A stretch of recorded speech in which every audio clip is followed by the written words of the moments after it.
Understood. Okay. And also, before that, we have the female GOAT.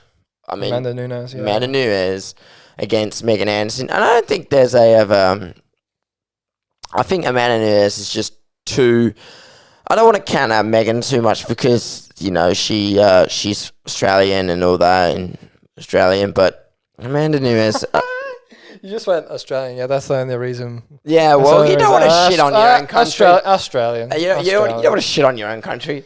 I don't like to take shits on Australian fighters, because... Yeah, I see the only problem that Anderson kind of poses as a threat to Nunes is her height and reach. Yeah, That's the only thing I see. She's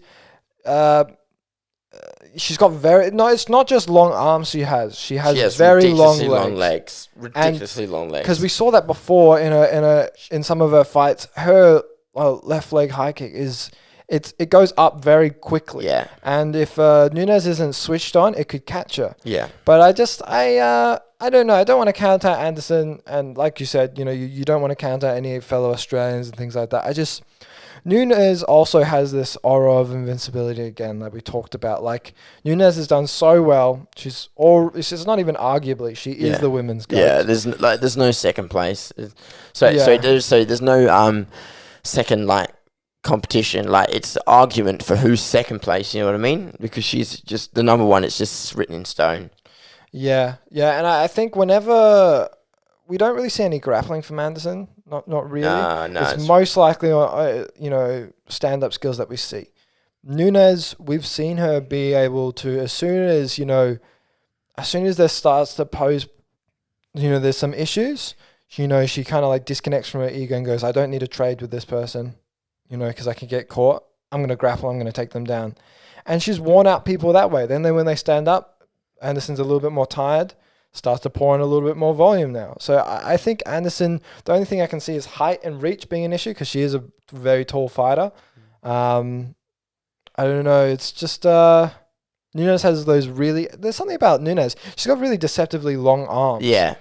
Really, it's so weird. They don't look long, but as soon as she starts to connect with these wild strikes, they just catch them over. Boom, boom, boom, boom. Yeah, and in terms of durability, she's got that as well because she went toe-to-toe with Cyborg and they were just swinging at each other. That fight didn't go on that long, though. Yeah, they didn't go on that long, but anyone take a fucking shot from Cyborg is, oof. Okay, man even taking shots from Chris Cyborg, I'm like, okay. Yeah, I definitely see Nunes taking this for sure. I mean... What's your prediction? Do you think she's going to win? What round? I reckon, remember when... I could see a submission, to be honest. Yeah, because... A lot of people expected a knockout. Yeah. But I would expect a submission. That's what I think as well. I'm thinking a second round submission. It could be as late as third, too. I might say third round submission because Nunes has got power, deceptively long arms. I feel like Anderson's reach and height will be an issue with her connecting. But... at any point in time, Nunes will probably just push so much pressure on her, and Anderson will probably give her back, and she'll take her neck. I think she'll choke her out. Probably a rear naked choke. Not gonna lie, I think she'll sink that in. I don't think it should. I think a third round submission. Not gonna lie.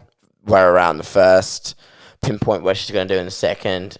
I think maybe the first round might be pouring on a bit of volume, download some information. Second and third is for putting on the damage. Yeah, for sure. Yeah. The only thing I reckon that Megan could even have some advantage on is just using her limbs to keep range.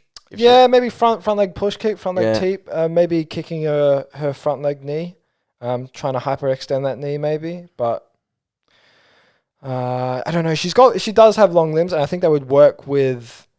She's certainly a tall fighter, right? A female fighter, because the female fighters are never that tall. Hold on, I think she's the tallest female fighter there is in the roster. I would say so. That makes sense. Yeah. I feel like maybe a front leg push kick, she'd be using that just to control range, make sure Nunes doesn't get too close to her.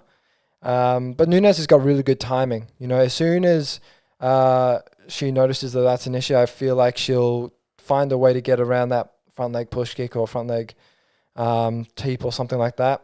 Then maybe an oblique kick, and she'll take her down. I feel like timing will be in Nunes' favor. Yeah, she's 6 foot. 6 foot flat, yeah. Just 6 foot And flat, usually, excuse me, usually female fighters are not around 6 foot. They are clearly under 5'8" for sure. Yeah. Well, she's on a 2-fight win streak. Last loss was to Felicia Spencer in May of 2019. Then she's won over Kat Zingano, lost to Holly Holm via decision. Is it my recollection? But with the Zingano fight, didn't she kick her in the eye? Yes, she kicked her in the eye, and that ended very quickly. Eye injury, that's it. Yeah. Yeah, it was an eye. She kicked her in the eye, and Zingano pretty much she kind of just verbally waved it off. Yeah. And she wasn't. I think she got like it was a full on like toenail in her eye. Yeah, it was nasty. Yeah. It was pretty gross, but that's what I remember her having long legs for, because Zingano was actually fairly far away. Yeah. But just managed to connect with that head kick. Yeah, that was on the John Jones versus Alexander Gustafsson 2 card. Yes, I remember we were watching that. Yeah, we watched that live at the pub.